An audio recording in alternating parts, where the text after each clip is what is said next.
ନମସ୍କାର, ମୁଁ ରାମେଶ୍ୱର ଆପଣମାନଙ୍କୁ ସ୍ୱାଗତ କରୁଛି ମୋ ୟୁଟ୍ୟୁବ୍ ଚ୍ୟାନେଲ୍ ରାମେଶ୍ୱର ରଣା। ତ ସମସ୍ତେ ଭଲରେ ଥିବେ ମୁଁ ଭାବୁଛି।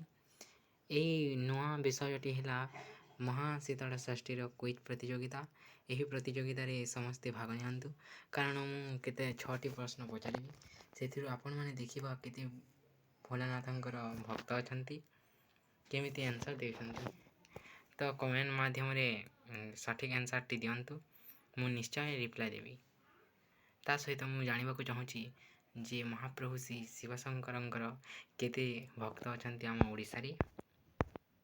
ତ ଚାଲନ୍ତୁ ଡେରି ନକରି ପ୍ରଥମ ମହାଦେବଙ୍କର ପ୍ରଶ୍ନଟି ଆରମ୍ଭ କରିବା। ପ୍ରଭୁ ଦେବଦେବ ମହାଦେବ ଶିବ କେଉଁ ମାତାଙ୍କ ଗର୍ଭରୁ ଜନ୍ମ ହୋଇଥିଲେ?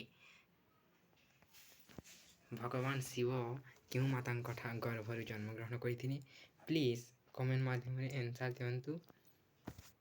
ତାପରେ ଆମେ ଦ୍ୱିତୀୟ ପ୍ରଶ୍ନକୁ ଯିବା। ଭଗବାନ ଶିବଙ୍କ 11ତମ ରୁଦ୍ର ଅବତାର କିଏ ଥିଲେ? ଦେଖନ୍ତୁ, ଭଗବାନଙ୍କର 11ତମ ରୁଦ୍ର ଅବତାର କିଏ ଥିଲେ? ତେଣୁ କମେଣ୍ଟ ମାଧ୍ୟମରେ ଜଣାନ୍ତୁ। ଶ୍ରୀ ଗଣେଶଙ୍କ ଡାହାଣ ଦାନ୍ତ କିଏ ଭାଙ୍ଗିଥିଲେ? ଏଇଟା ତ ବହୁତ ସହଜିଆ, ମୁଁ ଜାଣିଛି, ହେଲେ ଆପଣମାନେ ବି ନିଶ୍ଚୟ ଜାଣିଥିବେ, କାରଣ ଶ୍ରୀ ଗଣେଶ ହେଉଛନ୍ତି ଆମର ପରମ ପୂଜ୍ୟ ଶ୍ରୀ ଗଣେଶ। ଆମେ ଚତୁର୍ଥ ପ୍ରଶ୍ନକୁ ଯିବା। ଭଗବାନ ଶିବଙ୍କ ବେକରେ କେଉଁ ଦେବତା ବାସ କରନ୍ତି? ଏହା ତ ବହୁତ ଇଜି। ମୁଁ ତୁମକୁ ଅପସନ୍ ଦେଇଦେଉଛି ଏଥରକ। ପ୍ରଥମ ଅପସନ୍ଟି ହେଉଛି ସୂର୍ଯ୍ୟ ଦେବତା, ଚନ୍ଦ୍ର ଦେବତା, ନାଗ ଦେବତା, ବରୁଣ ଦେବତା। ପ୍ଲିଜ୍ କମେଣ୍ଟ ମାଧ୍ୟମରେ ଜଣାନ୍ତୁ ନିଜର ମତ। କେଉଁ ନଗରୀ ଶିବଙ୍କ ତ୍ରିଶୂଳ ଉପରେ ଅବସ୍ଥିତ? ଏଇଟା ବି ବହୁତ ସହଜ, ଆପଣମାନେ ନିଶ୍ଚୟ ଜାଣିପାରିବେ। ଶିବଙ୍କ ଝିଅଙ୍କ ନାମ କ'ଣ?